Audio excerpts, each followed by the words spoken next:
وصلى الله وسلم على سيدنا محمد خاتم النبيين وآله وصحبه أجمعين ولا حول ولا قوة إلا بالله العلي العظيم. Alhamdulillah, as a reminder, we're in the best, most precious 10 days of the year, without any exception.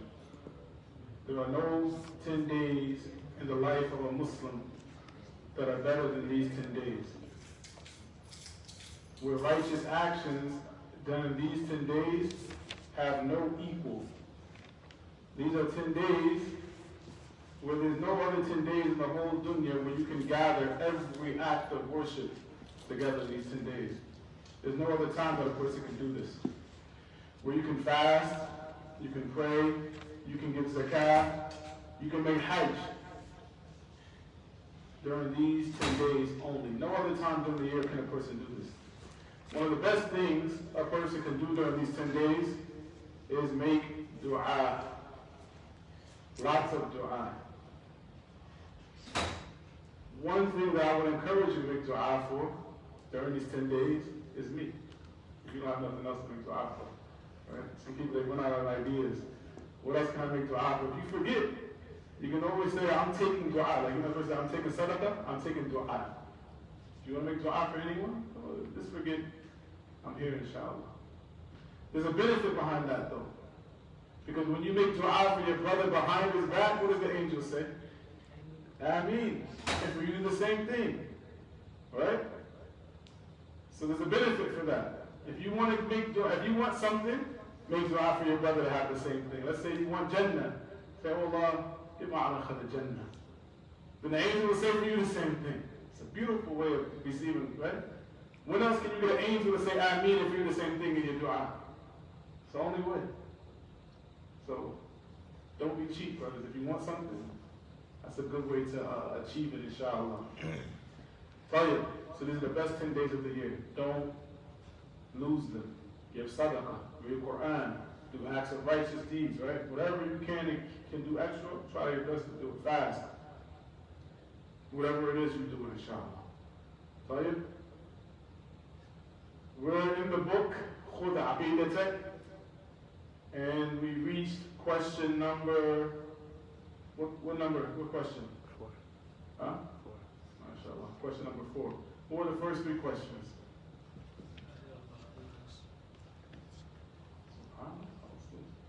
Oh, I thought you had a recording. Oh, that was you? MashaAllah, Allah barak feek. What did you say was the first question? MashaAllah, you have like a radio voice. You should record your voice and use it. Inshallah, Allah bless you. لماذا خلقنا? It's a nice voice you sounded. I thought it was like a recording. لماذا خلقنا? Right? Who? خلقنا who? لماذا خلقنا Allah? Why did Allah create us? What's the answer? What's the answer?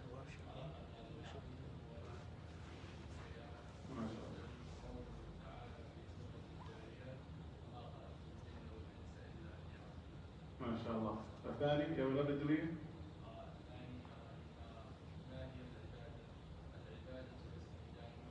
No, I said, what was your second dalil? For the first one.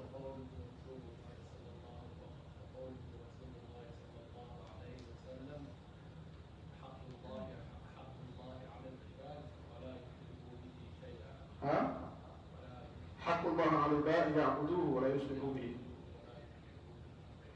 Excellent. Excellent. MashaAllah.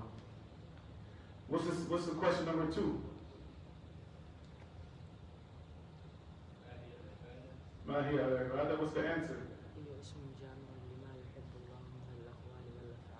I can't hear you. Speak up.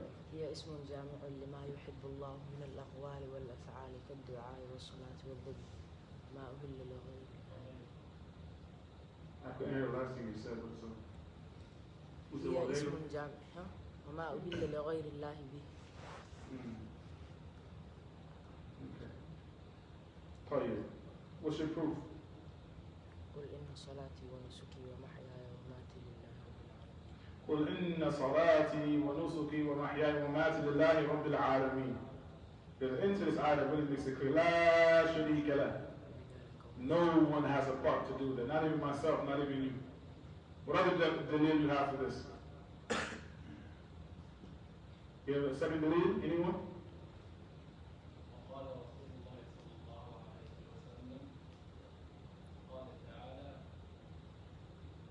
ما تقرب إلي عبدي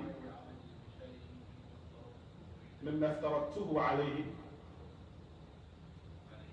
ما شاء الله, excellent, excellent, ما شاء الله, بارك الله فيكم. كيف نعبد الله? How do we worship Allah?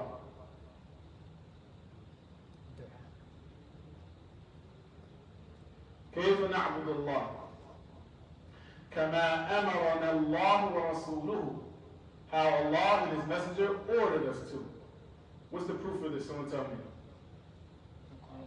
Quran and Sunnah. What ayah? What do you say?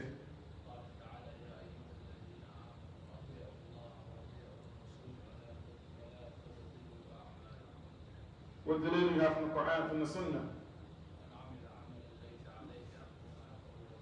Excellent, mashallah, barakallahu feekum. So we go to the next question, the fourth question of today is, هل نعبد الله خوفا وطمعا? Do we worship Allah out of fear, خوفا وطمعا? طمعا means رجاء, like do we worship Allah out of hope and fear? So the ulama, they say, first let's mention the proof from the Quran and the Sunnah, then we'll go to the statements of the ulama. نعم نعبده كذلك. قال تعالى يصف المؤمنين يدعون ربهم خوفا وطمعا. So the Shaykh responds, yes, we worship Allah like that, out of fear and hope. Nobody has it all. We don't worship Allah as if I already succeeded, I already made it, I'm successful. We worship Allah with hope that Allah accepts our deeds and fear that He doesn't accept our deeds. Because none of us know, none of us have a ticket. So we don't become sad and depressed and think, oh, I'm not good enough, Allah won't do anything for me. As the Prophet ﷺ, he mentioned, Allah Ta'ala says, أَنَا عِنْدَ ظَنِّ عَبْدِي بِي.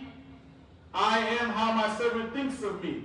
So if you think that Allah is going to be merciful to you, then bi'idhnillah, He will be merciful to you. But if you think that Allah will not forgive you, then Allah treats you how you think. Does that make sense? So we worship Allah with hope that He'll answer our deeds, accept our deeds. But we fear that He won't. So that makes us want to do more. We don't never feel safe, that we should just stop.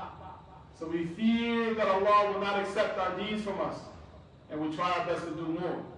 As Allah Ta'ala mentioned in the Quran, يَدْعُونَ رَبَّهُمْ خَوْفًا وَطَمَعًا.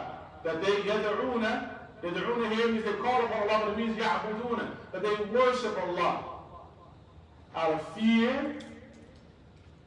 يَدْعُونَ رَبَّهُمْ خَوْفًا وَطَمَعًا. They worship Allah, their Lord, with fear and with hope.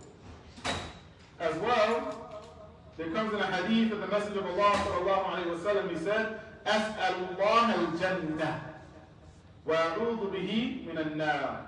Meaning, I ask Allah for Jannah. I ask Allah for Jannah, and I seek refuge in Him from the fire.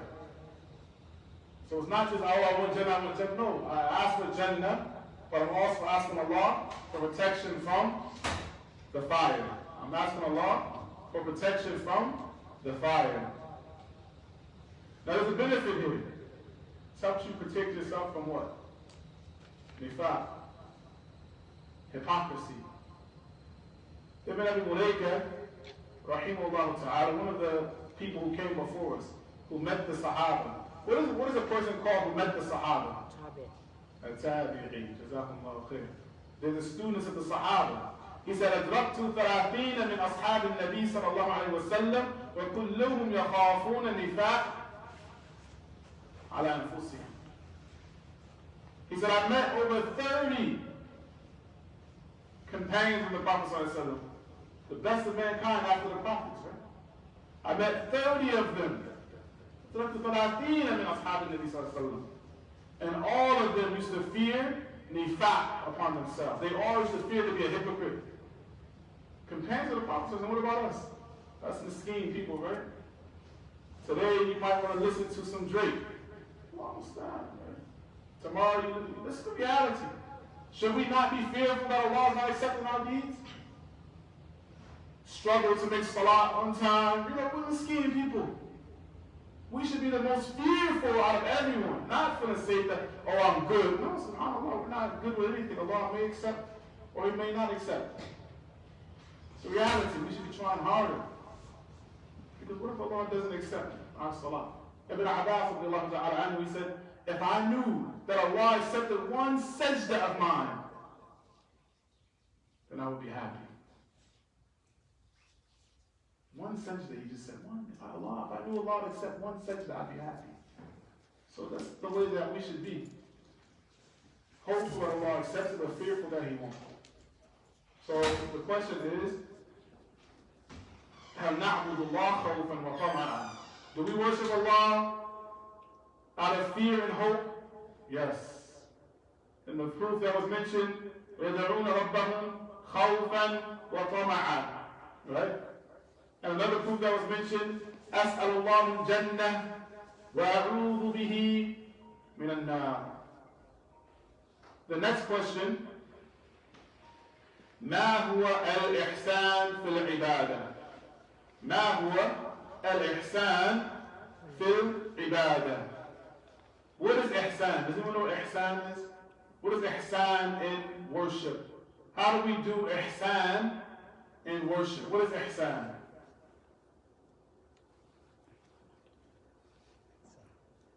The Shaykh, he said, الإحسان هو مراقبة الله تعالى في العبادة. Ihsan is مراقبة الله. This word مراقبة is a very big word. It's not a little word to say. Muraqabatullah is that a person, you know what Aqeedah is? We say it all the time, Allah, what is it? Aqeedah, someone's watching you. But where you can't see him from there watching you, paying attention. You know, like you go to work and there's that guy, the supervisor, but not the supervisor that's on the ground floor. The supervisor that's in that bubble up there, right, that's watching everyone. You can't see him, but you know that he's up there. Allah subhanahu wa ta'ala, وَلِلَّهِ الْمَثَلُ الْأَعْلَى, Allah subhanahu wa ta'ala is always watching us. So ihsan is when you realize this. There's never a time that Allah is not watching you. But ihsan for the ibadah is when you realize that Allah is always watching. You understand the difference? Not that Allah is not watching. He's always paying attention. And Allah is al-Basir.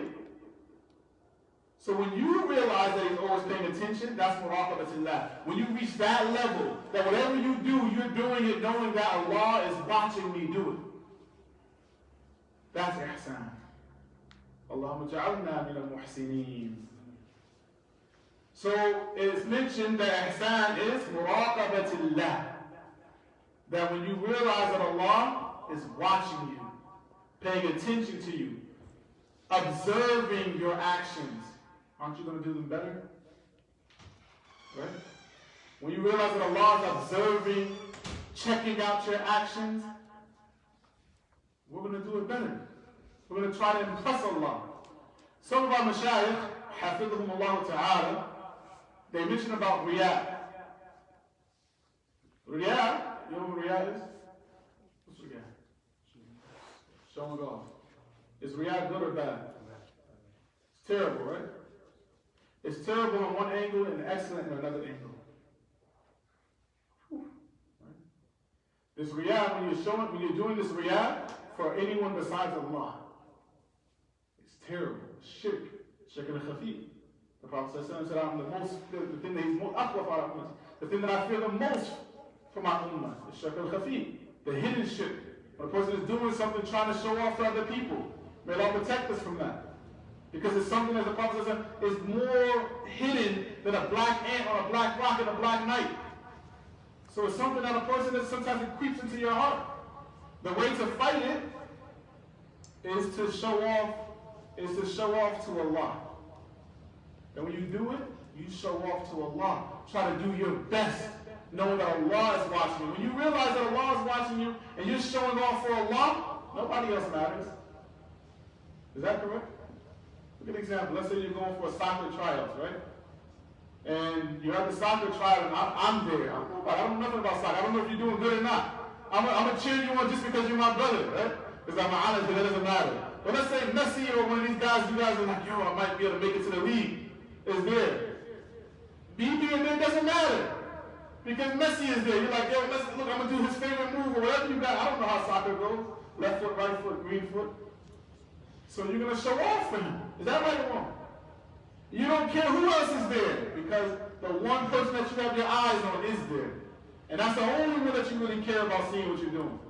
We have to be like this for Allah. That doesn't matter who else is there when we're doing ibadah, when we know that Allah is watching us. No one else matters. Does that make sense? So that's ihsan. Allah Ta'ala says in the Quran, الَّذِي يَرَاكَ حِينَ تَقُومَ تَقَلُّبَكَ فِي السَّاجِدِينَ. Allah says, He was talking to the Prophet ﷺ, this is for all of us. He is the one, الَّذِي يَرَاكَ. Allah is the one who sees you. When you begin to stand up in your movements, when you're making sujood and things of this nature, your prayer. تَقَلُّبَكَ فِي السَّاجِدِينَ. While you're praying amongst them, Allah sees you. What else does it matter when Allah is paying attention? As well, there comes in a hadith. Who knows where this hadith is? Somebody tell me what hadith this is. الإحسان أن تعبد الله كأنك تراه. What hadith is this? What's the second hadith of what? Second hadith of 40, doesn't count. It's not the second one. What is it called? I can't hear you. What did you say? I think you were right, but you got to be confident. What did you say? Imaam, No, I don't accept that. Nawawi is not a book of hadith. He said Hadith Hadith of Jibreel is famously known as, yes. Be confident what you say. You said it right. Hadith of Jibreel is commonly known as the Hadith of Jibreel. Where Jibreel ﷺ came to the Prophet ﷺ in the form of a man, right? So the end of this hadith, and the Prophet ﷺ was asked about ihsan. He said, al-ihsan أن تعبد الله كأنك تراه فإن لم تكن تراه فإنه يراك. So some scholars, they say that ihsan has two pillars. Some say it's one. We'll make you understand why they say two. They say al-ihsan أن تعبد الله كأنك تراه. They say ihsan is that you worship Allah as if you see Him. So that's the lower level. That's the higher level. That you worship Allah as if you see Him. Meaning that you're paying attention. Allah is right in front of you. I'm worshiping Allah as if you're looking at Allah, subhanAllah. That's a high level, right? May Allah grant us that level of ihsan. The next level under it is that what? If you don't reach that level, then at least you're paying attention that Allah sees you. If you can't worship Allah as if you see Him, at least you worship Allah knowing that He sees you. You understand the two? What's the two? Tell me. Somebody explain it to me. Go ahead. But you got to speak up. Worshipping Allah as He sees you, and the lower level is worshipping Allah knowing that He sees you. No. You said the same thing twice. No. What's the higher level? Worshipping Allah as He sees you. No. Worship Allah as if you see Him. Oh, as you see. That's high level, right? Yeah. It's high power stuff. Yeah, and the lower one is as He sees you. Yes, knowing that He sees you. But that's still, ihsan is still a high level. But even ihsan has levels, subhanAllah. A higher level, a lower level. Ali ibn Abi Talib, radiallahu anhu, he said, pay attention to this. He said, when I stand up to pray to Allah, it's as if I see Jahannam in front of me. He said, if I was to die today and see it, it would not increase my iman anymore. You understand what he said? How serious what he said was? I worship Allah as if I see Jahannam in front of me right now. I'm so certain about the fact of Jahannam that if I was to die right now, it would not increase my iman in Jahannam. Does that make sense? Yes or no? That he believed worshiping Allah was such a level of ihsan that if he was to die and see Jahannam, it wouldn't increase him because he's already so certain of it. This was the way of the people who came before us. This is why they were able to change the whole world. I thought it would change your life if you saw Jahannam. Say it again? I thought it would change your life if you saw Jahannam. It will change your life. But he's saying that he believes in it so much I know. that he lives as if he's looking right at it. You get it now? Yeah, every day he's worship. He Yeah. worships Allah. That level he reached. That's why these men and women were able to change the whole world. This small group, and this is why, unfortunately, we're in the situation we're in. As well, a part of ihsan is that everything you do, you should do it to the best of your ability. In reality, we were commanded to do everything to the best of our ability.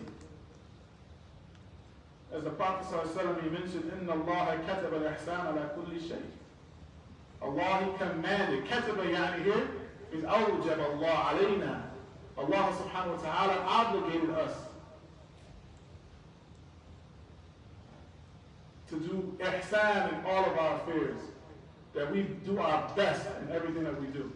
So, some ulama say it's haram to do it like half do something. Because we've been commanded to do it to the best of our ability. Now, we'll take one of these inshallah. We're going to the next chapter. This chapter is called the chapter Anwa' Tawheed wa Fawaiduhu. The chapters of Tawheed and its benefits. The types, of Tawheed. How many types of Tawheed are there? 3. 3 types? What are they? Tawheed al-Rububiyyah, توحيد الألوهية Tawheed al-Uluhiyyah, أسماء وصفات Tawheed al-Asma' wa-Sifat. So we're in the chapter now of Anwa' Tawheed, the types of Tawheed, the categories of Tawheed, and what are its benefits. The Shaykh, he says in the question, لِمَاذَا أَرْسَلَ اللَّهُ الرُّسُلَ? Why did Allah send the messengers? Anybody know? What was the reason that Allah sent the messengers to us? To what? To warn the people against shirk. To call the people to Tawheed and warn the people against shirk. Exactly. Allah Ta'ala says in the Quran, وَلَقَدْ بَعَثْنَا فِي كُلِّ أُمَّةٍ رَسُولًا أَنْ يَعْبُدُوا اللَّهَ وَاجْتَنِبُوا الطَّاغُوتَ. Allah Subhanahu wa Ta'ala says, وَلَقَدْ بَعَثْنَا, that we have for sure sent in every nation a messenger. وَلَقَدْ بَعَثْنَا فِي كُلِّ أُمَّةٍ رَسُولًا. We have sent to every nation, every people, a messenger. أَنْ يَعْبُدُوا اللَّهَ, telling the people, worship Allah, وَاجْتَنِبُوا الطَّاغُوتَ, and stay away from at-taghut. So this is a big deal here. And we'll end with this question because I want us to understand what taghut is. You understand? I want us to understand what were the messengers warning us of so that we understand our current affairs. Do we understand this? This is a very big chapter. This is one of the most important questions we have to understand. Why Allah sent the messengers.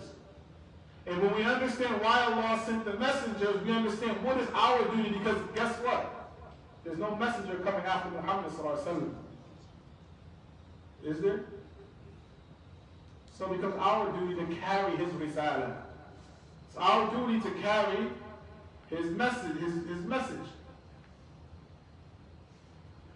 So when Allah Ta'ala says, we have indeed sent in every ummah a messenger telling the people, أَنِ اعْبُدُوا اللَّهِ, worship Allah, and avoid shirk, or avoid the taghut. The Shaykh here, he gives an explanation. الطاغوت الشيطان الداعي إلى عبادة غير الله.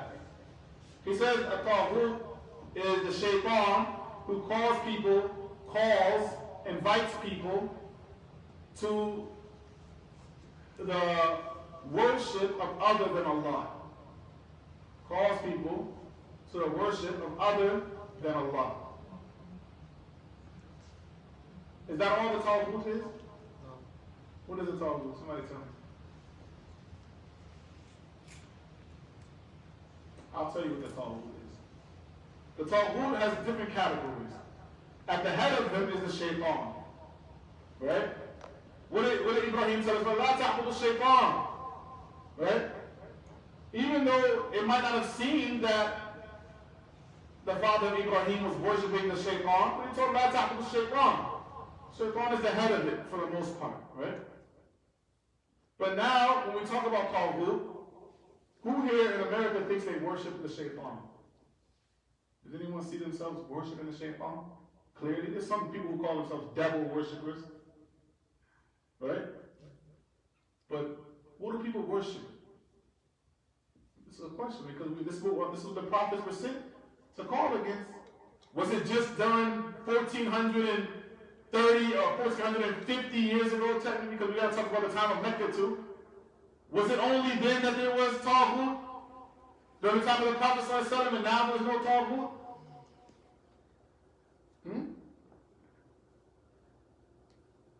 I'm asking. What are the Taghut? What are some of the Tawaghit? The plural of Taghut in our time, today, 2020, or what is it, 2020? Money. Money. Definitely. Some people literally worship money. People worship, you said, do people worship money? Yes, the Prophet ﷺ said this. Some people include other people. People worship other people? No, other partners with Allah. I'll tell you some things that people worship today, since you guys are struggling. And we have to warn about the shirk in our times too. People worship money, without a doubt. They'll do anything because it's a part of worship. What do we say worship was? Who remembers? Now we see how the book is progressing, right? What do we say worship was? You said it. اسم جامع لما يحب الله ويرضاه من أقوال والأفعال الظاهر والباطن. Doing that which is pleasing to Allah, right? From actions, outward or inwardly. So now, if you're willing to go against what pleases Allah for something or someone else, because you love them and honor them, what is this called? Shirk. When you're willing, out of love, that I love this so much, that I'm willing to disobey Allah. I thought worshiping was like literally. So let's talk about this is a serious issue. Because shirk is not just like people say, worship besides Allah. Shirk is to give tasmiyatu ghayrillahi billahi fima huwa min khasa'is. Shirk is what? To make equal other than Allah with Allah in that which is specific to Allah. What does that mean? It's a big definition, right? Make equals, meaning that I feel that Allah subhanahu wa ta'ala, I love Allah, but I love this the same. And I'm willing to obey this in disobedience to Allah. I'm willing to obey this in disobedience to Allah. It's time for salah. Right? And I know I have to pray. But I'm doing something that I love more than Allah. Maybe it's a video game. Maybe I'm with some friends. And I know, and I say, I'm afraid that they will be mad at me if I stop playing this game. Right? You're in a royal battle or whatever they call it. You know what I'm talking about? When these guys are online? What is that thing called? Parties. Let's say you're playing this game. And you love the game. We're not just talking about just disobey, because there's levels. Let's say you do it just because, you want to disobey. But now you love it more. To you, it's more important than Allah. How many times do you see people, we tell them, don't cut your hair, don't do these type of things like this, right? But because their favorite soccer player does it this way, they love them. They love imitating them. They're willing to disobey Allah to imitate that because they love it. So you calling it shirk already? Love is a type of shit that people don't forget about Allah. Love is a type of shirk. Right?